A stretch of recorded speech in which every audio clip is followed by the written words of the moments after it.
My name is Deanna Morse, and my name sign, I'm a filmmaker and an animator. In 1986, I taught videotape to students at the South Carolina School for the Deaf and the Blind, SCSDB.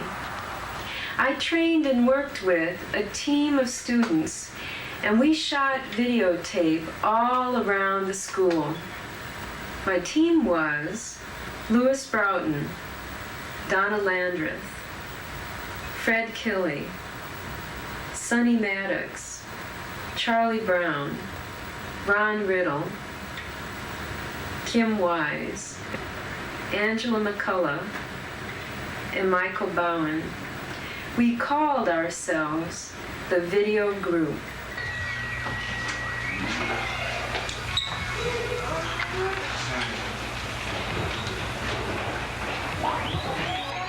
SCSDB is a residential school.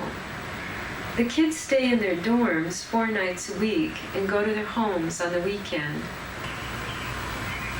My first night at the school, I was really scared.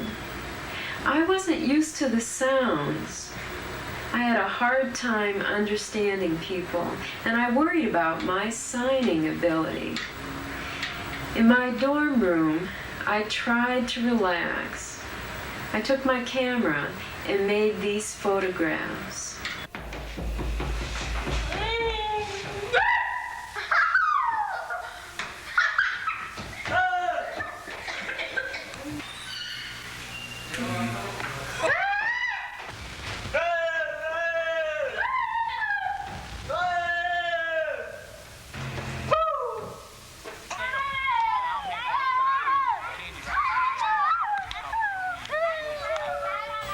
This was not my first artist in the school's residency. For 4 years, I worked as a filmmaker in the schools. And I'd even worked with deaf kids once, 7 years before. I did a 3-week photography residency at an elementary school where kids took cameras home and shot images of their homes, community, and families. 7 years later, some of those same kids joined the video group. The video group shot lots of footage.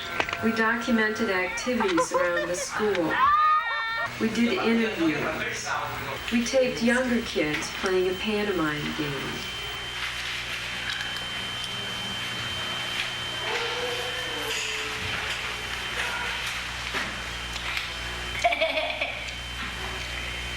Nice imagery.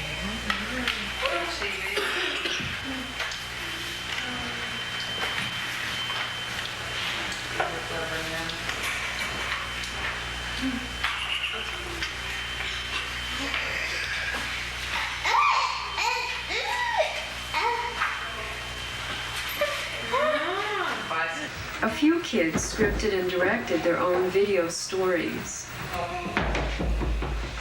Sometimes we just goofed around for the camera.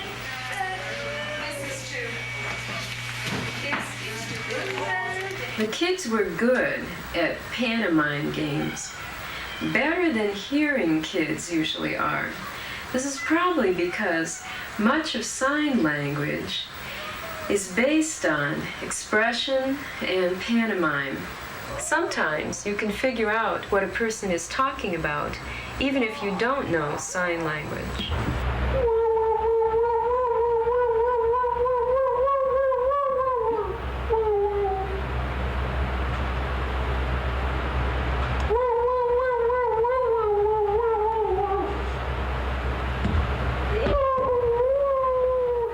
But sign language is not just pantomime.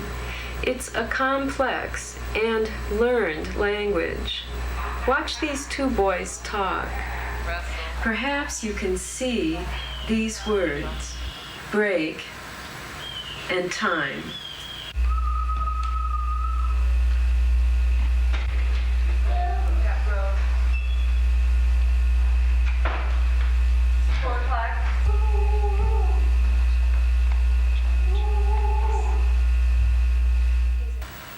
Much of working with deaf and hearing students was the same, but there were a few differences.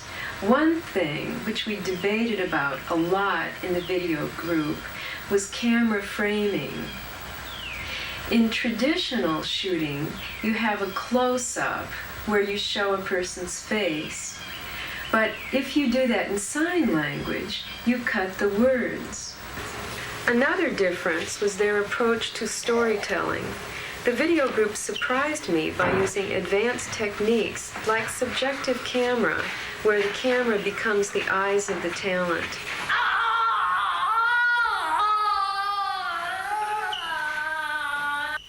And tracking camera, where the camera moves on wheels.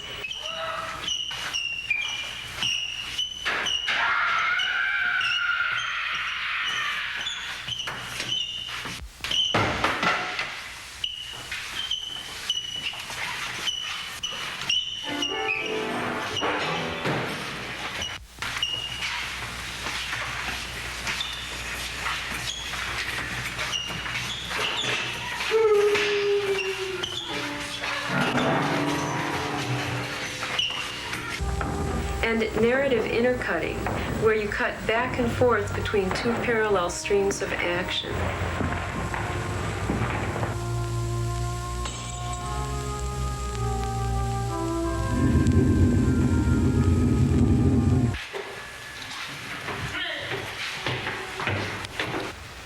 There was another, more practical difference. Because our hearing levels varied, it was sometimes difficult to call action.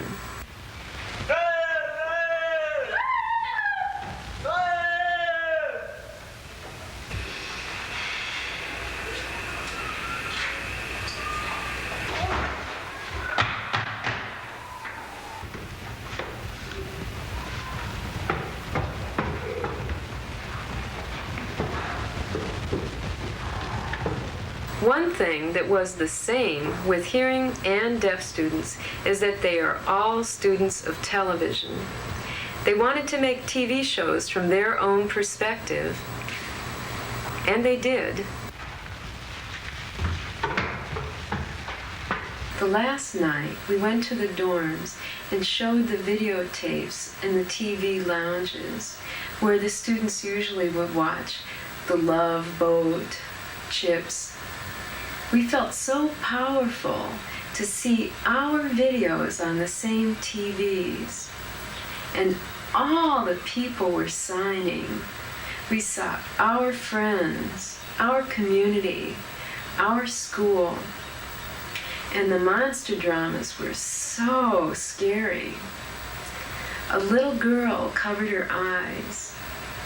Someone in the back let out a small scream. And the little boy next to me touched my arm. He asked me, "Is the monster real?"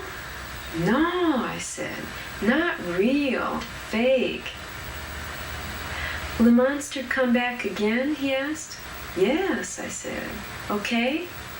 He looked back at the TV and slowly smiled.